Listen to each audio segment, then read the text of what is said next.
قوم عاد تاریخ کی ایک طاقتور اور عظیم قوم گزری ہے۔ ان کی طرف ہود علیہ السلام مابعوث کیے گئے تھے، لیکن قوم عاد نے ان کا انکار کیا اور ان پر عذاب نازل کر کے اللہ نے انہیں تباہ کر ڈالا۔ قوم عاد ارم نام کی بستی کے رہنے والے تھے، اس لیے انہیں عاد ارم بھی کہا جاتا تھا۔ یہ علاقہ عدن کے گرد و نواح میں آباد تھا۔ یہ لوگ بہت ہی لمبے قد اور مضبوط قامت کے لوگ تھے۔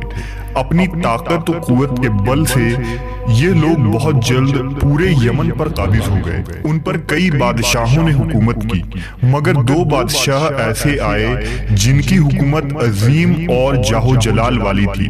ایک کا نام شدید اور دوسرے کا شداد تھا، جو بھائی تھے اور اپنے زمانے میں بے شمار لشکر و خزانے جمع کیے تھے۔ یہ دونوں بھائی ارم بن سام بن نوح کی اولاد میں سے تھے۔ ان کی کل حکومت عمان، یمن، عدن اور شمالی عرب کے علاقوں پر تھی۔ جب شدید کی موت واقع ہوئی تو پوری حکومت شداد کو مل گئی۔ اس نے تمام قبائلی سردار اور بادشاہوں کو اپنا مطیع و فرما بردار بنا دیا، اور اس طرح پوری جنوبی عرب اس کے کلمروں میں شامل ہو گئی۔ اس نے اپنی حکومت کو عروج تک پہنچا دیا۔ دنیا کے دیگر ممالک کے بادشاہ اس کے باج گزار ہو گئے۔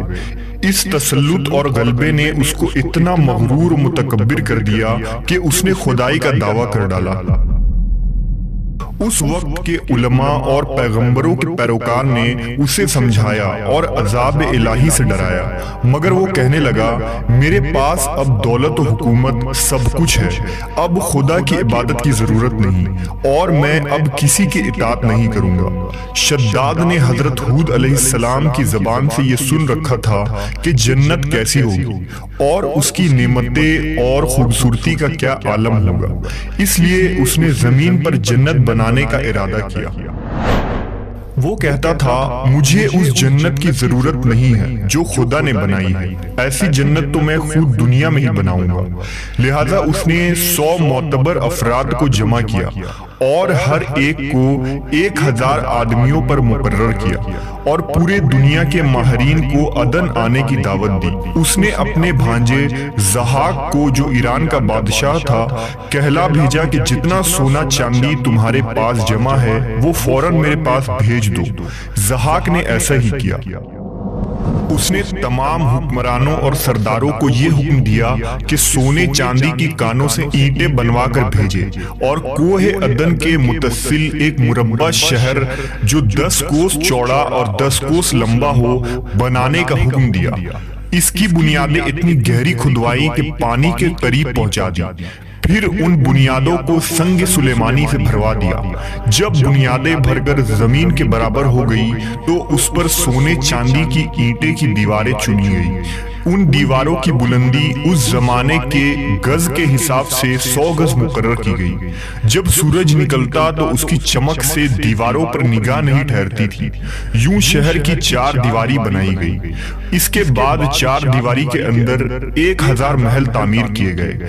ہر محل 1000 ستونوں والا تھا، اور ہر ستون جواہرات سے جڑاؤ کیا ہوا تھا۔ پھر شہر کے درمیان میں ایک نہر بنوائی گئی، اور ہر محل میں اس نہر سے چھوٹی چھوٹی نہریں لے جائی گئی۔ ہر محل میں حوض اور فوارے بنائے گئے۔ ان نہروں کی دیواریں اور فرش یاقوت، زمرد، مرجان اور نیلم سے سجا دی گئی۔ نہروں کے کناروں پر ایسے مصنوعی درخت بنائے گئے جن کی جڑیں سونے کی، شاخیں اور پتے زمرد کے تھے۔ ان کے پھل موتی و یاقوت اور دوسرے جواہرات کے بنوا کر ان پر ٹانک دیے گئے۔ شہر کی دکانوں اور دیواروں کو مشک و زعفران اور عنبر و گلاب سے سیقل کیا گیا۔ یاقوت و جواہرات کے خوبصورت پرندے چاندی کی اینٹوں پر بنوائے گئے، جن پر پہرے دار اپنی اپنی باری پر آ کر پہرے کے لیے بیٹھتے تھے۔ جب تعمیر مکمل ہو گئی، حکم دیا کہ سارے شہر میں ریشم کے قالین بچھا دیے جائیں۔ پھر نہروں میں سے کسی کے اندر میٹھا پانی، کسی میں شراب، کسی میں دودھ اور کسی میں شہد و شربت جاری کر دیا گیا۔ روایتوں میں آتا ہے کہ اس جنت کو بنانے میں 300 سال لگے اور شداد کی عمر 900 سال کے قریب تھی۔ باغ ارم کے مکمل ہونے کے بعد وہ اپنے لاؤ لشکر کے ساتھ متکبرانہ انداز میں شہر کی طرف روانہ ہوا۔ جب قریب پہنچا تو تمام شہر والے اس کے استقبال کے لیے شہر کے دروازے کے باہر آ گئے اور اس پر زر و جواہر نچھاور کرنے لگے۔ ابھی اس نے گھوڑے کی رکاب سے ایک پاؤں نکال کر دروازے کی چوکھٹ پر رکھا ہی تھا کہ اس نے ایک اجنبی شخص کو اپنے قریب کھڑا دیکھا۔ اس نے پوچھا تو کون ہے؟ اس نے کہا میں ملک الموت ہوں۔ پوچھا کیوں آئے ہو؟ اس نے کہا تیری جان لینے۔ شداد نے کہا مجھ کو اتنی مہلت دے دے کہ میں اپنی بنائی ہوئی جنت کو دیکھ لوں۔ جواب ملا مجھ کو حکم نہیں۔ کہا چلو اس قدر ہی فرصت دے دو کہ گھوڑے پر سے اتر آؤں۔ جواب ملا اس کی بھی اجازت نہیں۔ لہذا ابھی شداد کا ایک پاؤں رکاب میں اور دوسرا چوکٹ پر ہی تھا کہ ملک الموت نے اس کی روح قبض کر لی۔ پھر حضرت جبرائیل علیہ السلام نے بڑے زور سے ایک ہولناک چیخ ماری کہ اسی وقت تمام شہر اپنی عالیشان سجاوٹوں اور محلات کے ساتھ زمین دوز ہو گئی اور اس کا نام و نشاں باقی نہ رہا۔ علماء و مورخین نے کتابوں میں لکھا ہے کہ بادشاہ اور اس کے لشکر کے ہلاک ہو جانے کے بعد وہ شہر بھی لوگوں کی نگاہوں سے اوجھل کر دیا گیا، مگر کبھی کبھی رات کے وقت عدن اور اس کے ارد گرد کے لوگوں کو اس کی کچھ روشنی اور جھلک نظر آ جاتی ہے۔ یہ روشنی اس شہر کی دیوار کی ہے۔